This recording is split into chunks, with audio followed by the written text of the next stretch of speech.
जीवनी of doctor B R. Ambedkar. इस लेख में हम स्वतंत्रता भारत के पहले न्याय मंत्री की जीवनी पर चर्चा करेंगे, जिन्हें भारतीय संविधान का लेखक भी माना जाता है। वह निचली जाति के लिए उद्धारकर्ता के रूप में प्रसिद्ध है। उन्होंने अपना पूरा जीवन भारत की निचली जातियों और कमजोर वर्ग को आगे बढ़ाने के लिए समर्पित कर दिया था, ताकि उन्हें उच्च वर्ग से किसी भी तरह की असुविधा का सामना न करना पड़े। आज के समाज में दलितों की जो पहचान है, वह उनके लिए एक संघर्ष का परिणाम है। इस प्रकार इस लेख में हम उनके जीवन और पहलुओं पर चर्चा करेंगे। उनका पारिवारिक जीवन। इनका जन्म 14 अप्रैल 1891 को हुआ। डॉक्टर भीमराव अंबेडकर उल्लेखनीय नेता थे, जिन्हें बाद में देश की गतिविधियों के सुचारू संचालन के लिए सबसे आवश्यक संविधान को भूमिका में लाया, और मध्य प्रदेश में उनके परिवार में 14वें बच्चे के रूप में पैदा हुए थे। कहा जाता है कि वे जन्म से ही प्रतिभाशाली थे। भीमराव अंबेडकर का जन्म महार जाति में हुआ था, जिसे अछूत माना जाता था और निचले भाग का। फलस्वरूप कि उनकी यौवन कठिनाइयों से भरा हुआ था। अंबेडकर सहित निचली जातियों के सभी सदस्यों को उच्च वर्ग के लोगों से अलगाव, शर्मिंदगी, पूर्वाग्रह का सामना करना पड़ा। स्कूलों में भी उनके शिक्षक द्वारा उनके साथ भेदभाव किया जाता था। उन्हें पानी के बर्तन को छूने तक की इजाज़त नहीं थी। स्कूल का चपरासी उसके लिए पानी लाता था, और अगर चपरासी अनुपस्थित रहता था तो उसे पानी नहीं दिया जाता था। और इस प्रकार इस भेदभाव को उन्हें इसके बारे में सोचने के लिए प्रेरित किया, और उन्होंने अपनी प्रवृत्ति का अनुसरण किया और इतिहास रचा। उनकी शिक्षा। 1907 में 10वीं पास करने के बाद अंबेडकर ने अपनी शिक्षा जारी रखी, और 1912 में उन्होंने स्नातक की पढ़ाई पूरी की, और 1913 और 1915 के बीच उन्होंने प्राचीन भारतीय व्यापार पर एक थीसिस लिखी। अंबेडकर ने अपनी शिक्षा जारी रखी, और 1915 में उन्होंने कोलंबिया विश्वविद्यालय से अर्थशास्त्र में स्नातकोत्तर किया, जो 1917 में उन्होंने डॉक्टरेट की उपाधि प्राप्त की। 1917 में वे लंदन स्कूल ऑफ इकोनॉमिक्स गए। हालांकि धन की कमी के कारण वह कुछ समय के लिए अपनी डिग्री पूरी नहीं कर पाए, लेकिन कुछ समय बाद वे फिर से लंदन चले गए और उसी कॉलेज में अपनी डिग्री पूरी की। अंबेडकर जी लगभग 64 विषयों के विशेषज्ञ थे। वह 9 जनता भाषा और दुनिया के सभी धर्मों का अध्ययन किया था। इस प्रकार इन्हें अपने युग का सबसे शिक्षित नेता और दार्शनिक माना जाता है। उनका विवाहित जीवन।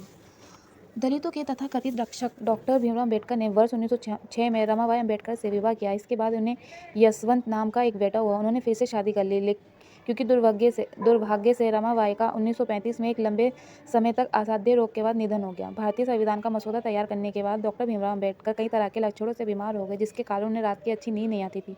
उनके पैरों में भी तेज दर्द होता था, और उनको मधुमेह की समस्या भी हो गई थी, और उनकी हालत बिगड़ जाने के कारण उन्हें इंसुलिन लेना पड़ा। इस प्रकार उन्होंने दवा के लिए बम्बई की यात्रा की, जहां उन्होंने एक ब्राह्मण जाति की डॉक्टर शारदा कबीर से बातचीत की। इसके बाद दोनों ने साल 1948 में शादी कर ली।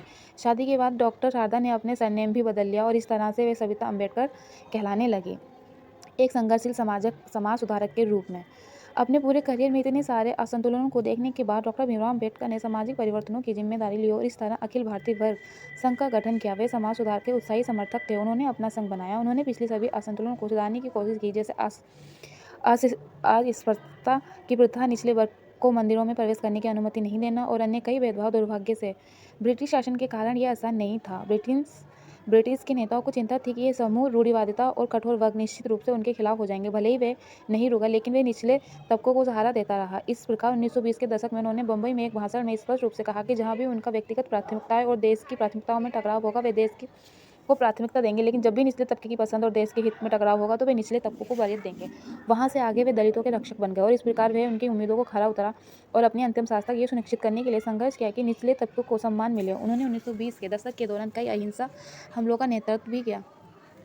भले ही सहयोग वार्ता के बाद महात्मा गांधी और बी.आर. अम्बेडकर ने 1932 के पुणे पैक्ट में एक रैंडम मैप पर सहमत होने का फैसला किया। 1945 में अम्बेडकर ने कांग्रेस और गांधी ने अछूतों के लिए क्या किया शीर्षक से एक रिपोर्ट तैयार की। उन्होंने महात्मा गांधी के इस आरोप पर सवाल उठाया कि उन्होंने हरी लोगों का पक्ष लिया था।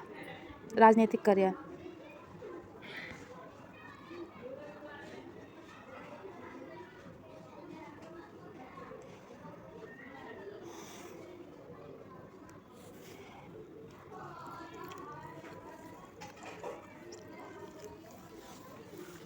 उनका राजनीतिक कार्य। 1936 में अम्बेडकर ने इंडिपेंडेंस लेबर पार्टी का गठन किया। 1937 के केंद्रीय विधानसभा चुनावों में उनकी पार्टी को 15 सीटें मिली। उसी वर्ष 1937 में अम्बेडकर ने अपनी पुस्तक the annihilation of caste launch की। उन्होंने हिंदू धर्म के धर्मनिष्ठ नेताओं को जमकर आलोचना की और देश की जातीय संरचना की आलोचना की। इसके बाद उन्होंने शूद्र कौन थे शीर्षक से एक पुस्तक लिखी और प्रकाशित की, जिसमें उन्होंने रेखांकित किया कि कैसे निचले वर्ग आए और उपचार प्राप्त कर रहे हैं। भारत को ब्रिटिश नियंत्रण से स्वतंत्रता मिलने के बाद उन्होंने 15 अगस्त 1947 को अपनी राजनीतिक पार्टी इंडिपेंडेंस लेबर पार्टी का नाम बदलकर अखिल भारतीय अनुसूचित जाति पार्टी कर दिया। हालांकि अंबेडकर पार्टी ने 1946 के भारत के संविधान सभा के चुनावों में अच्छा प्रदर्शन नहीं किया। इसके बाद कांग्रेस और महात्मा गांधी ने दलितों को हरिजन के रूप में उपशीर्षक दिया और इस प्रकार सभी निम्न वर्ग व्यक्ति हरिजन कहलाने लगे। फिर भी अंबेडकर जी, जो भारत संस्कृति से अस्पृश्यता को समाप्त करने के अपने लक्ष्य के प्रति दृढ़ थे, गांधी इस कदम से खुश नहीं थे। इस प्रकार उनकी बीच कई विवाद देखे गए। बी.आर. अम्बेडकर को इसके बाद वायसराय, गवर्नर की बोर्ड में श्रम मंत्री और रक्षा सलाहकार के रूप में नियुक्त किया गया था। बाद में वे अपने बलिदान, प्रयास और प्रतिबद्धता के कारण भारत के पहले कानून मंत्री बने। भारत का संविधान। डॉक्टर भीमराव अम्बेडकर ने समाज के सभी हिस्सों में एक सच्चे सेतु बनने के महत्व पर प्रकाश डाला। बी.आर. अम्बेडकर के अनुसार यदि देश के विभिन्न वर्गों के बीच असंतुलन को काटा नहीं गया तो राष्ट्र की एकता को बनाए रखना असंभव हो जाएगा।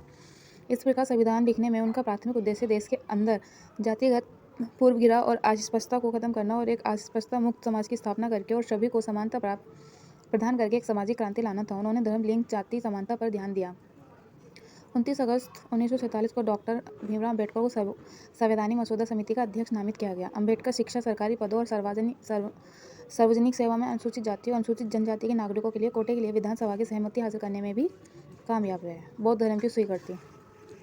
1950 में अम्बेडकर ने एक बौद्ध धर्म सभा में भाग लेने के लिए श्रीलंका की यात्रा की। वे हिंदू धार्मिक रीति रिवाजों के मुख्य विरोधी और जातिगत अलगाव के मुख्य विरोधी थे और अंत में वे बौद्ध मान्यताओं से इतना प्रभावित हुए कि उन्होंने बौद्ध धर्म स्वीकार कर लिया। जब वे भारत लौटे तो उन्होंने कई बौद्ध ग्रंथ भी लिखे। डॉक्टर भीमराव अम्बेडकर ने चौथे विश्व बौद्ध सम्मेलन के लिए काठमांडू की यात्रा की और भीमराव अम्बेडकर ने भी 14 अक्टूबर 1956 को एक सामूहिक सभा की, जिसके दौरान उन्होंने लगभग 5 लाख समर्थकों के बौद्ध धर्म चुनने के लिए आकर्षित किया। उन्होंने 2 दिसंबर 1956 को अपनी मृत्यु के बाद प्रकाशित अपनी अंतिम रचना बोध या कर्ल मार्क्स को समाप्त किया।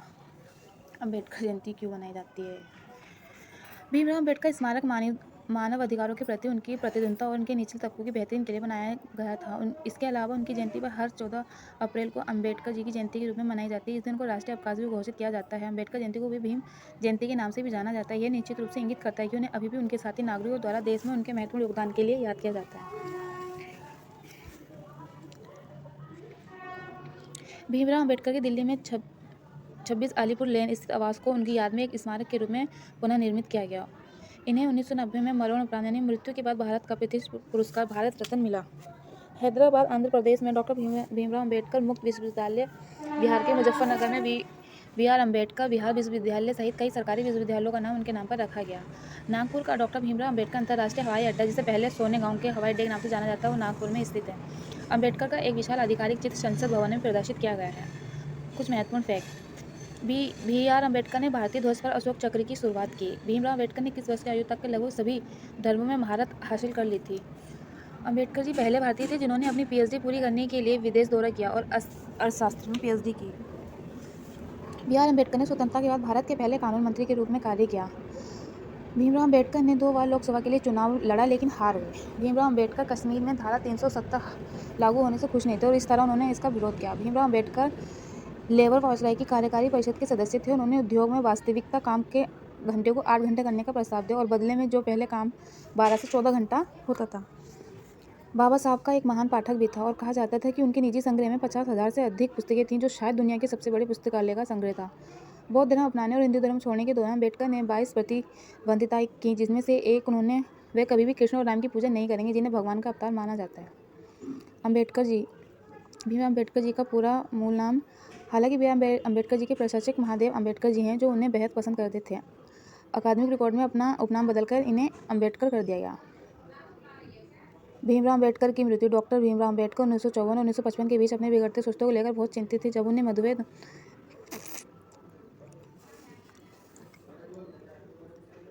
डॉक्टर भीमराव अम्बेडकर को मानवता के लिए उनके कई योगदानों के लिए सराहा जाता है। उन्होंने इस दौरान दलितों के अधिकारों के लिए काफ़ी संघर्ष किया। जब दलितों को अछूत कहकर अपमानित किया जाता है, उन्हें कई बार शर्मिंदगी से भी गुजरना पड़ा, लेकिन उन्हें कभी भी हिम्मत नहीं छोड़ी। इसकी बजाय वह और भी निडर हो गया। उसने देश की सामाजिक आर्थिक उन्नति में महत्वपूर्ण योगदान दिया और इस प्रकार उसने जो भी कुछ किया उसके लिए हमेशा उनको याद किया जाएगा।